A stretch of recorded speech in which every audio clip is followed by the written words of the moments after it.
ThreatReel. And thank you, everybody, for joining us again for another episode of the ThreatReel podcast.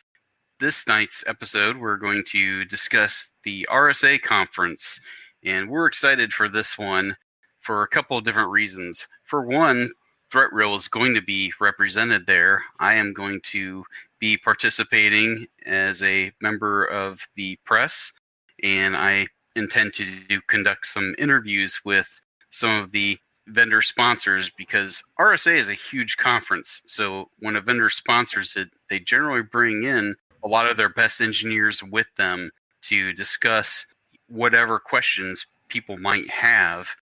And so it's not just you get the salesperson and the marketing person, but you actually get an opportunity to speak to real engineers that actually understand what they're doing.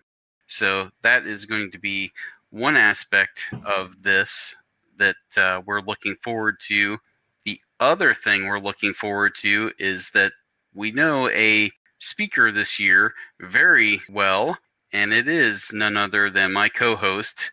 Hello, my name is Micah K. Brown, and thank you very much for that, Matt. I was humbled to go through and to be accepted just my second year submitting a CFP to RSA to actually be accepted. And as we'll talk a little bit later, the origin of that talk actually started very close to the sweet city that we call home, Cincinnati, Ohio.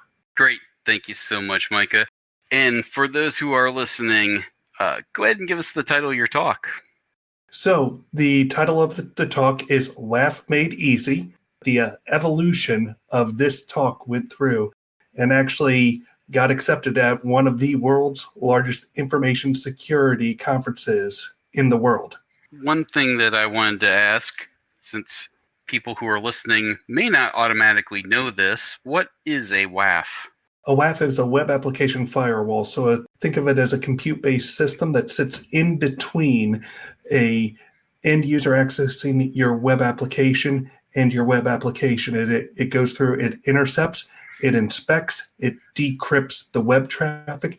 It looks for types of programmatic attacks, any type of oddities, and it makes permit or deny decisions based on the actual policy that you program.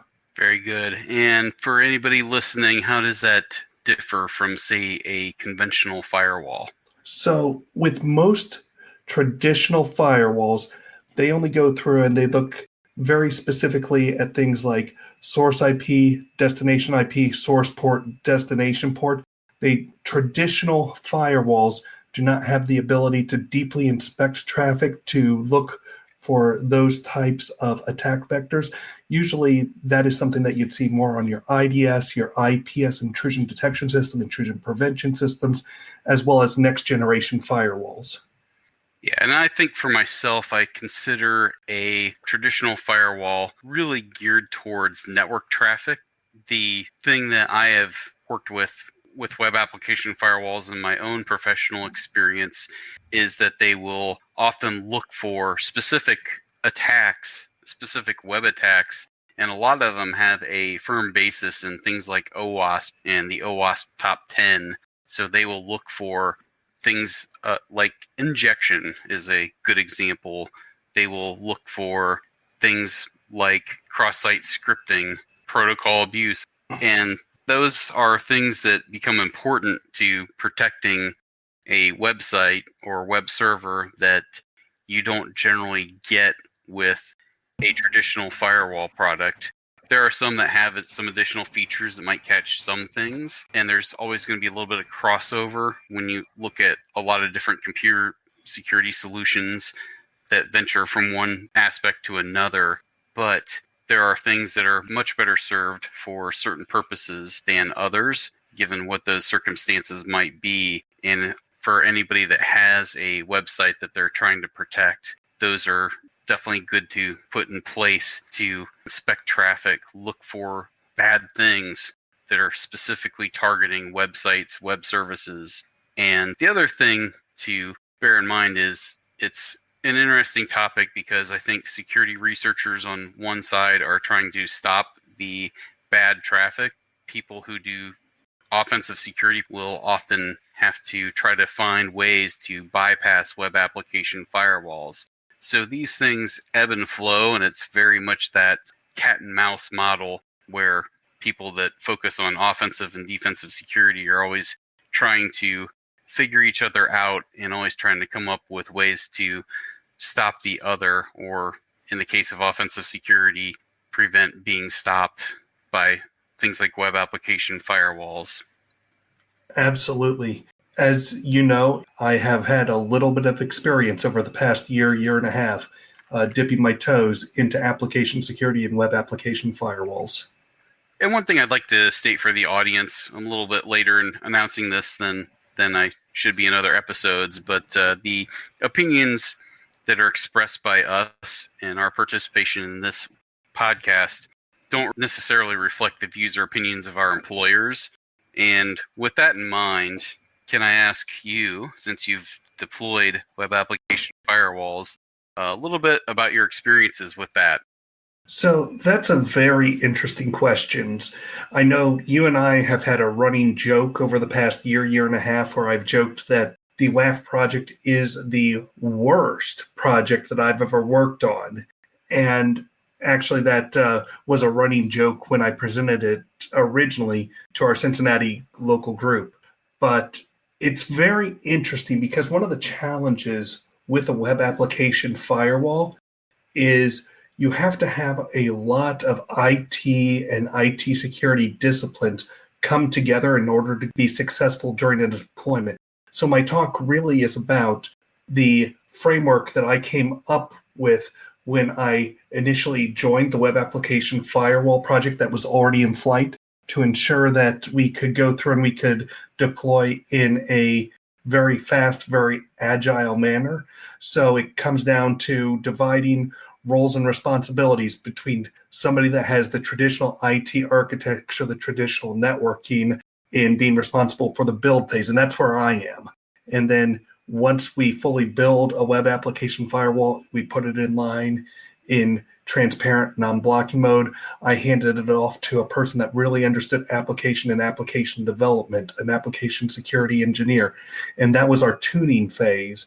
And then once we went through, got the web application firewall tuned and put it in blocking mode, gave it, say, a 2-week bake-in process, we would transfer that over to the support team. So really the heart of my talk at RSA is talking about the build, the tune, and the support so that other people who go through and find themselves needing to deploy web application firewalls can have a proven vendor-agnostic methodology, a roadmap to success.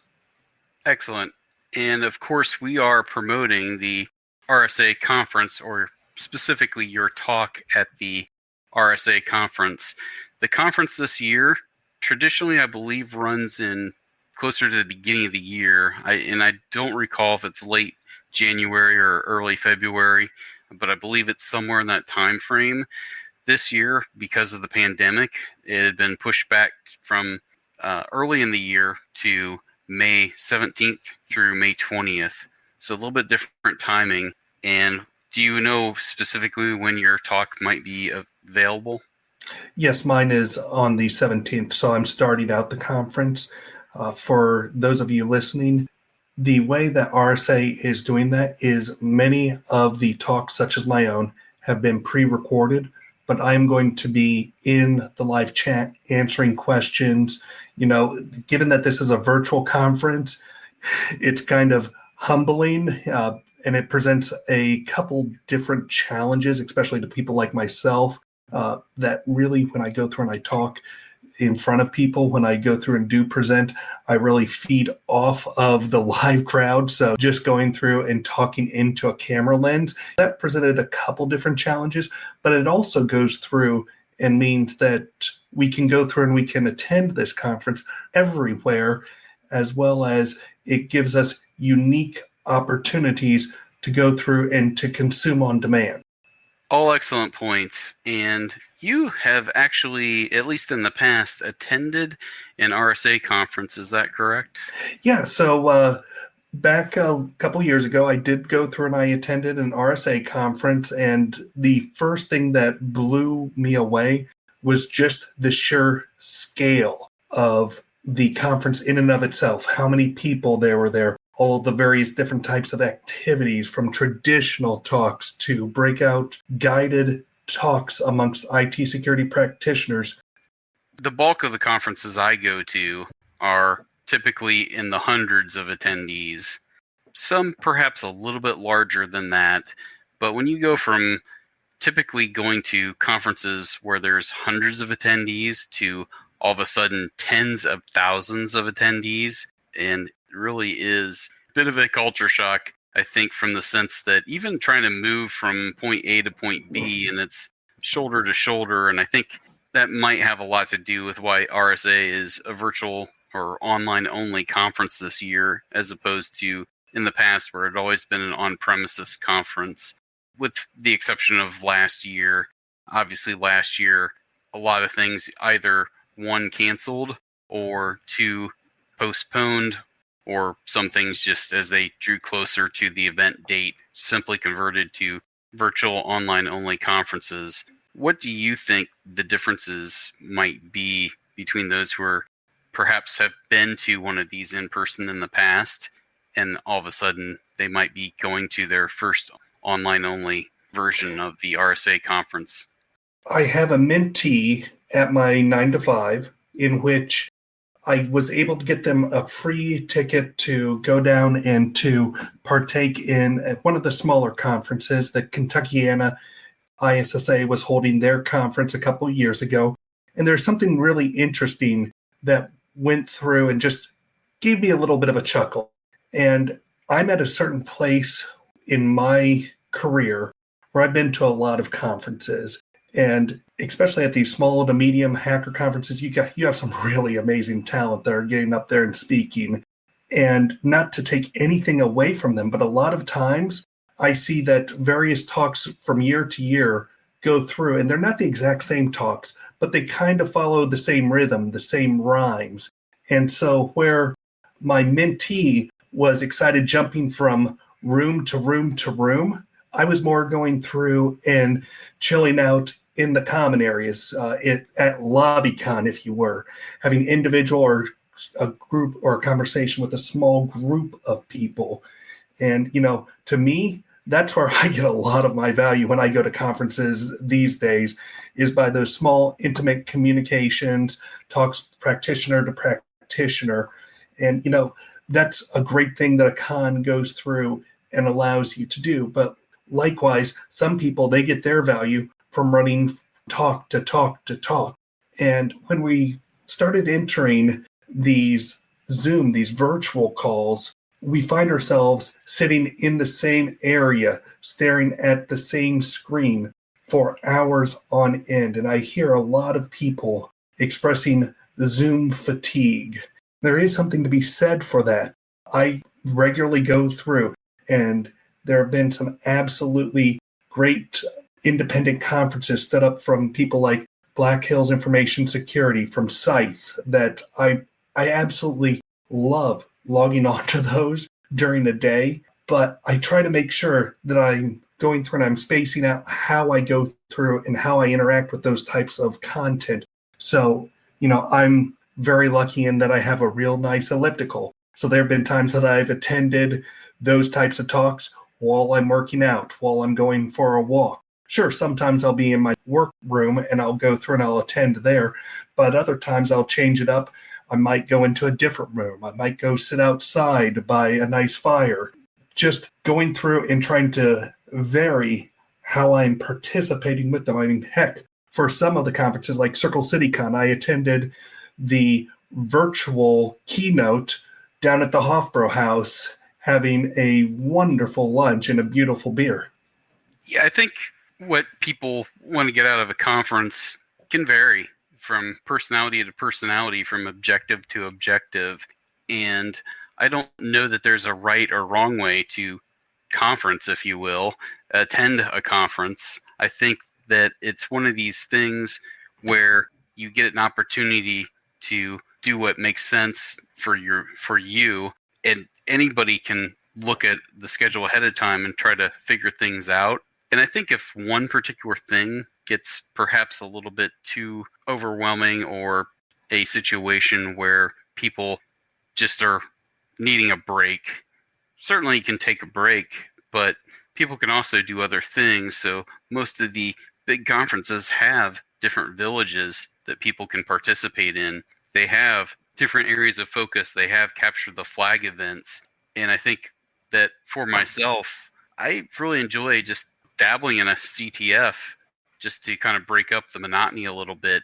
And for those who don't know, capture the flag events, or CTFs, are an opportunity to practice security skill sets. And these are challenges, and they can be offensive security related. They can be defensive security related. They can be just routine technical knowledge related. There's a lot out there. And you talked about web application firewalls. There are certainly AppSec villages that will test your ability to protect or attack different web environments or challenges therein. So those are other things that, the bigger the conference, the more those kinds of things there are. And it really boils down to what sounds interesting to you. And it can even be things like physical security and picking locks. And why is that important for information technology or information security? May not be apparent right off the bat till you realize that these are people that could be breaking into your data center, trying to figure out how those security controls work and how they can be defeated. Just how good is the security protect for sensitive areas? Absolutely. And you hit on a very wise point. There's no wrong way to do a conference. And one thing that I've fallen into the trap of is that more and more, especially like these medium to large events, they are more and more posting their videos for free out on YouTube or out on their own media sites. And now sometimes it's more immediate than others. Other times you have to wait a couple of weeks, wait a couple months, but you can get a lot of great information for free that way. Yeah, that's an excellent point. And ThreatReel will be right back after these brief messages to discuss more about the RSA Conference.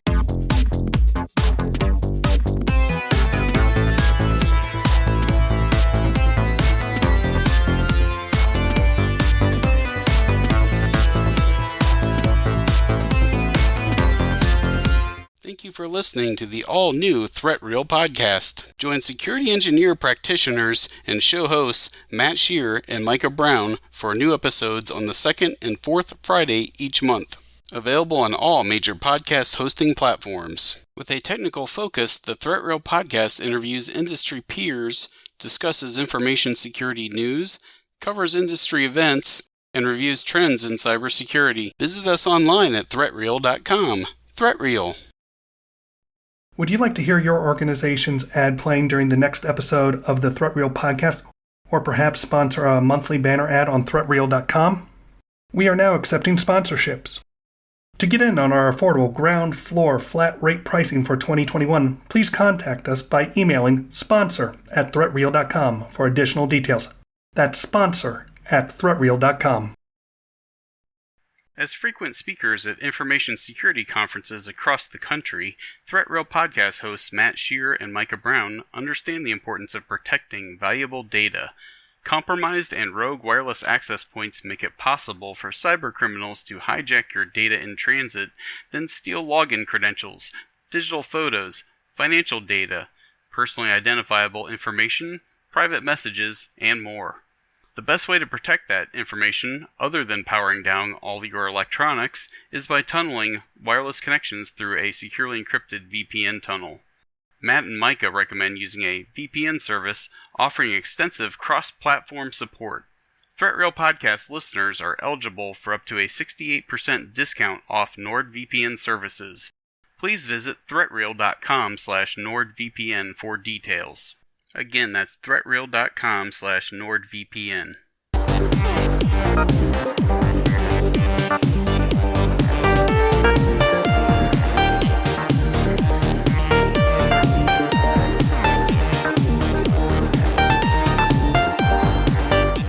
With RSA, there's not just one ticket and you're in. They have actually a few different levels in which you can get a ticket for the conference. And there is a digital expo pass, which simply lets folks typically network with sponsors, maybe hit a few of the keynotes, and still get some good value out of there for a relatively inexpensive ticket. And I don't know that I've seen it recently, but if you have a security vendor that you work with and they are a sponsor for the conference, sometimes you can reach out to your contacts there and ask if they have complimentary passes. And so it may not be the equivalent to the pass that gets you all the cool stuff, but you can still find value there for relatively inexpensive. They also have sort of the standard pass, which they call a content pass, and those can be a little pricier, but you do with that get access to more things.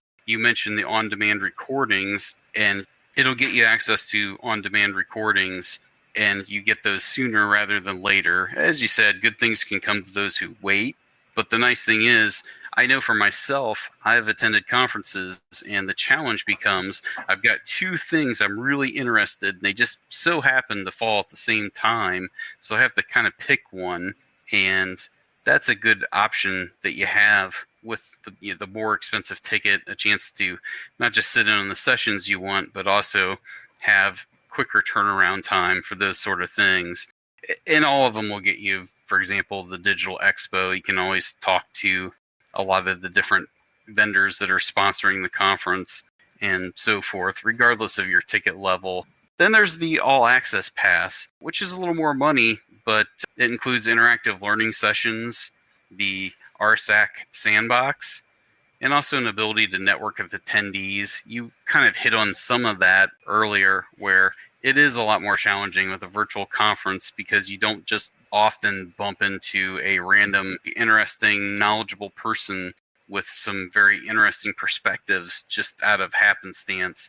That tends to not happen quite so much at virtual conferences the way it does in real life conferences. And you mentioned LobbyCon, certainly a great place when you're sitting around the hotel lobby and you see other people, and you can usually identify everybody pretty easily because everybody that's attending the conference typically is wearing some sort of a badge style identification to show that they are a conference attendee. And we're wearing similar backpacks. Absolutely. So you can pretty easily identify, and I've just had interesting conversations where I've interjected myself in the middle of. I've had some where I just was fascinated with what they were talking about and didn't have that level of subject matter expertise, and just eavesdropped in and would ask, well, what do you think? Hey, I'm just enjoying the conversation. It's some really good information. And that was an acceptable answer. And nobody's like, hey, why don't you go away or leave us alone? That didn't happen. It was, you're more than welcome to sit in and listen on the conversation if you're getting something of value out of it. And you try to thank people before you take off, or just acknowledge that thank you for the knowledge share. I've learned some interesting things, or been reminded of some interesting things that maybe I once knew but haven't looked at in so long that I sort of forgot about. And conferences are really good for that kind of experience. There have been a ton of conferences where I'll have sat inside a lecture in a presentation, and I'll of course be taking notes. I might even hold my phone up to take a quick screenshot of what they're showing on the board. But then I come back at a later time and I rewatch it just so that I can further expand on what my initial feelings, what I was learning there in that instance, and take in more of what the presentation was trying to convey. Definitely a great point. And one of the things to note about RSA Conference is it's such a grand scale, but it's also not a particularly inexpensive conference compared to, for example, a $20 or $25 B-Sides conference. It's a different experience. It's also a lot more stuff in one area happening at one time. So the chance to find something that you're super interested in or be able to bounce from thing to thing to thing is often more available or accessible at your larger conferences, such as RSA. One of the things that they have done is that they actually have an option to justify your attendance, or rather a link to justify your attendance, which essentially is a boilerplate informational message that you can send to your manager, something like that, that will give the benefits of an employer perhaps financing a ticket to RSA or letting you expense a ticket such as that. So those are interesting options, and they understand at RSA Conference that it's a little bit of a pricey ticket, and maybe even more than that is just asking for the time to not work on work tasks and projects, but to actually use it for a learning experience. And that's really what they highlight in that. And they actually have a form letter that's crafted that will help folks know what they can propose to their manager if they're trying to get an authorization or perhaps some sort of work reimbursement to attend a conference like this. So another thing that you can do is many of the premium sponsors are gifted so many even full access tickets. So if you do talk to your sales manager, your contacts within IT security companies that you work with, that you partner with, it is possible to be gifted, if your company policy allows that, a ticket to these types of conferences. Yeah, and that's a great point, that certainly the employer has to be okay with it. There are a lot of ethics laws, and depending where you work, that could be a situation, particularly if you're working for a government agency, that type of thing. They have a lot more rules and regulations. But yeah, you're absolutely right. It never hurts to ask. That's a situation where you might want to check with your internal folks, your manager, before then approaching vendors about it.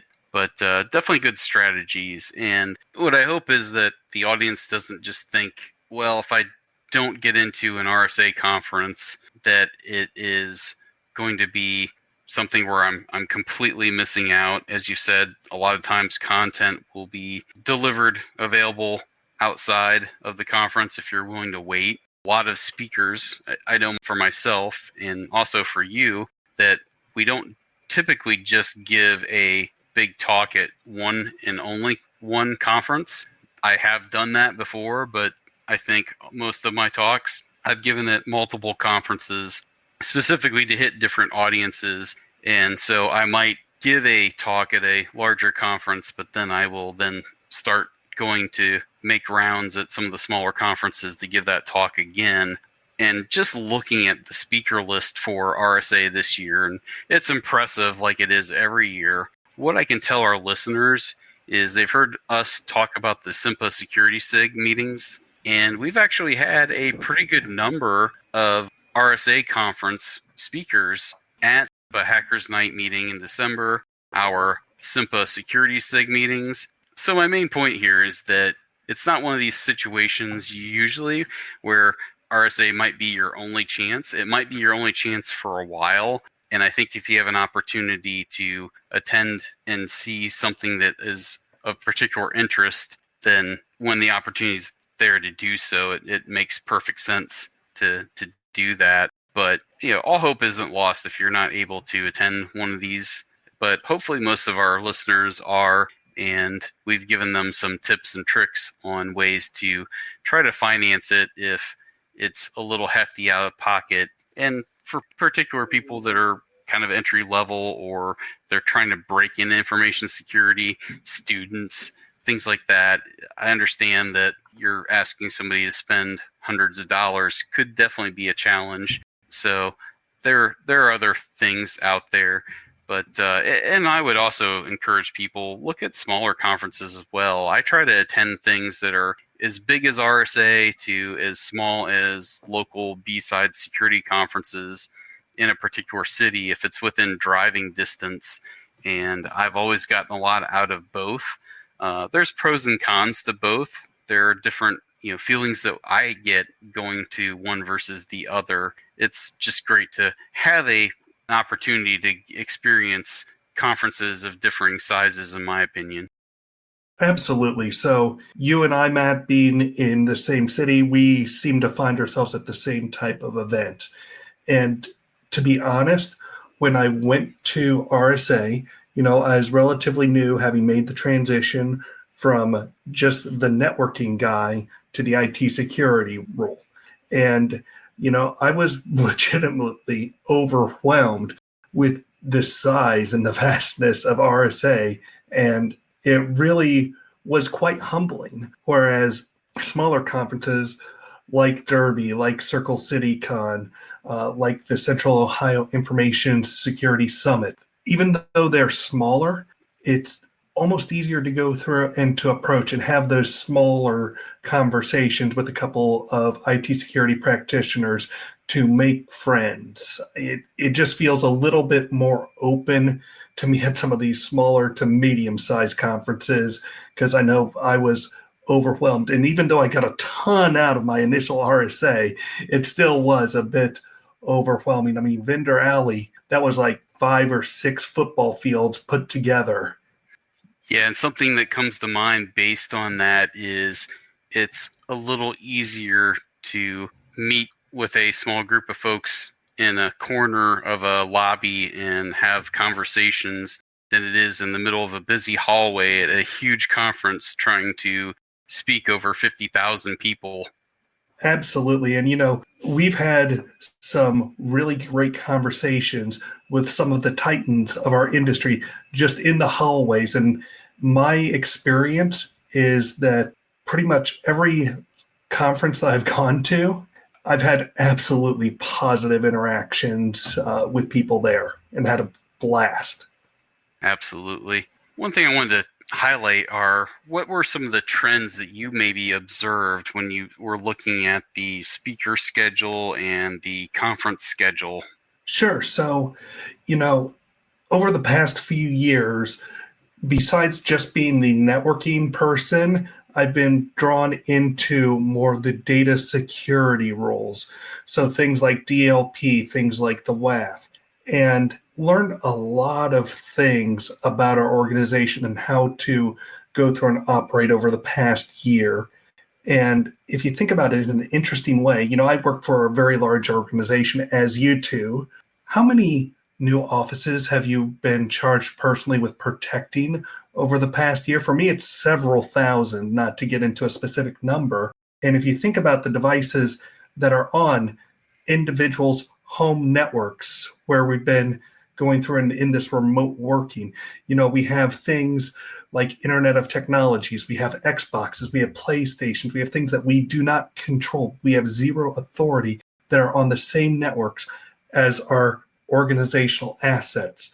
So for me, looking for the future, things like looking at zero trust, and trust me, I've got a ton of those zero trust type talks going through and flagged to attend. Other things that I'm looking at is multi-cloud security monitoring. So as a very large organization, I have to interact and protect multiple different cloud environments. So how can I do that effectively at scale?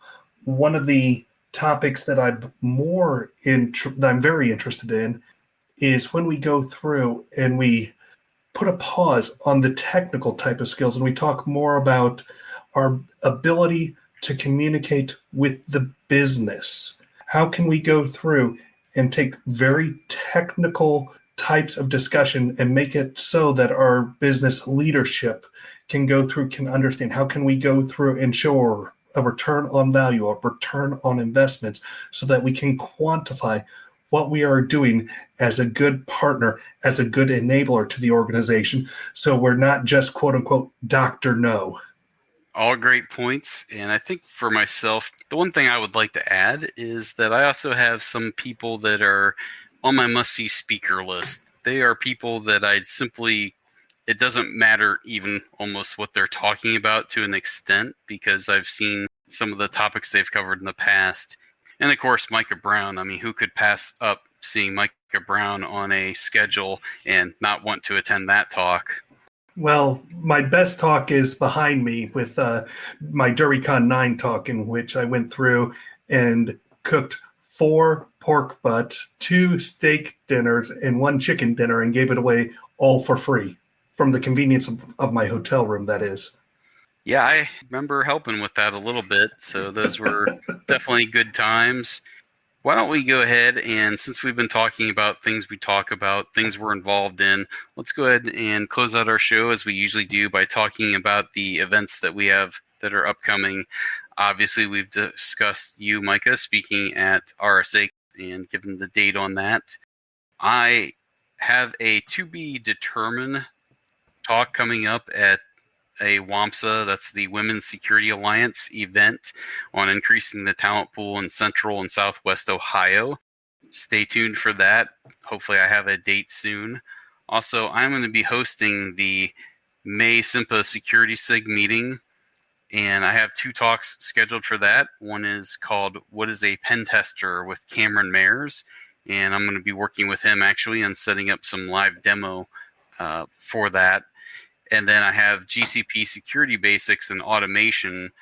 Certainly cloud is taken off and everybody's trying to figure out how to secure the cloud. So should be a good talk with a former coworker friend of mine, Kevin Minus. And that is going to be on Thursday, May 20th from 6:30 p.m. Eastern Daylight Time to 9 p.m. Eastern Daylight Time.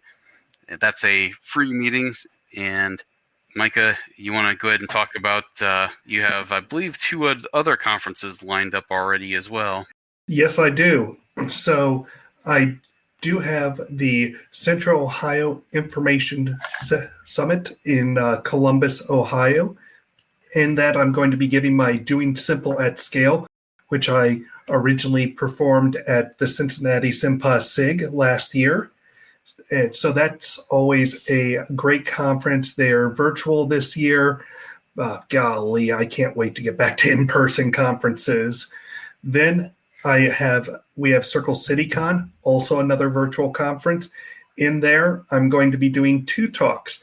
The first one is I'm going to be doing a solo talk in which I go through and I talk about how, as a youth, the customizable card game Magic the Gathering prepared me for a life in InfoSec, and then I'm going to go through and release a virtual machine that shows a modern approach to going through and to documenting your security controls, your processes, your people in a very sleek, very Web 2.0, Web 3.0, Web 4.0, however you want to go through and define that approach, as well as I'm doing my second tag team collaboration with one of our Cincinnati SIMPA SIG attendees, in which I'm going through and helping this individual go through and do their first actual presentation at a major IT security conference about how to go through and to build a ethical company through data privacy. Excellent. ThreatReel returns after these messages.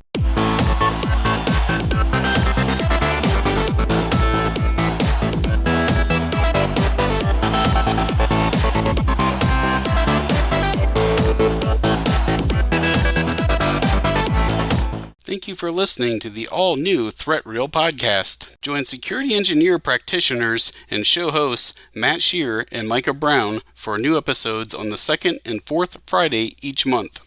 Available on all major podcast hosting platforms. With a technical focus, the ThreatReel podcast interviews industry peers, discusses information security news, covers industry events, and reviews trends in cybersecurity. Visit us online at ThreatReel.com. ThreatReel. Would you like to hear your organization's ad playing during the next episode of the ThreatReel podcast, or perhaps sponsor a monthly banner ad on ThreatReel.com? We are now accepting sponsorships. To get in on our affordable ground floor flat rate pricing for 2021, please contact us by emailing sponsor@ThreatReel.com for additional details. That's sponsor@ThreatReel.com.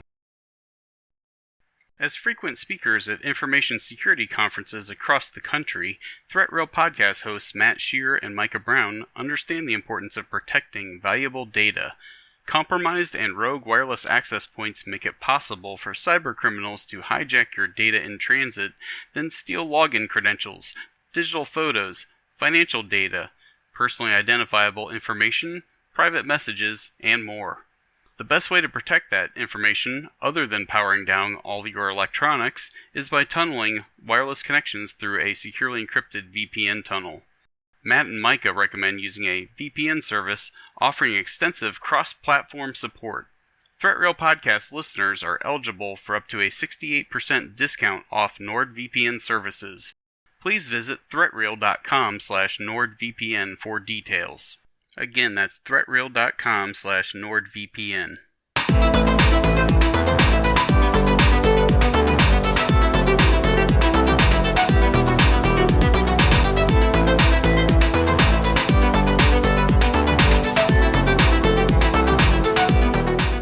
Details on the events we've discussed and links to register for them, including additional details, are always available on our website, threatreel.com.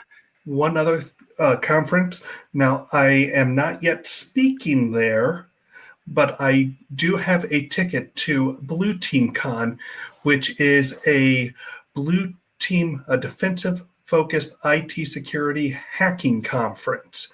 So I'm really interested to see on what that's going to look like. And that's up in Chicago. The tickets are out on sale now. They just opened up the hotel room rate, so I'm planning to go through and to attend that currently. Thank you very much for that, Micah. I hope that our listeners will tune in on our next episode, scheduled for May 28th, when we do our post-RSA Conference review, so that folks get an idea of what we got out of attending that conference and the things that we found most interesting, the things we learned. I'm really looking forward to that next episode, and I hope that our listeners are as well. I would like to thank our listeners for tuning in and listening to another episode of ThreatReel Podcast. Or if you're a first-time listener, welcome, and thank you for checking us out. We really appreciate that. Please visit our website on threatreel.com. From there, at the bottom of the page, are links to our social media sites, our YouTube channel. If you're interested, please subscribe. Thank you so much for listening. Please wish us well. We are a couple of real security engineers facing real threats. All in podcast music, copyright 2021, Dave Whitener. Visit online at davewhitener.com/music. Used with permission by ThreatReel.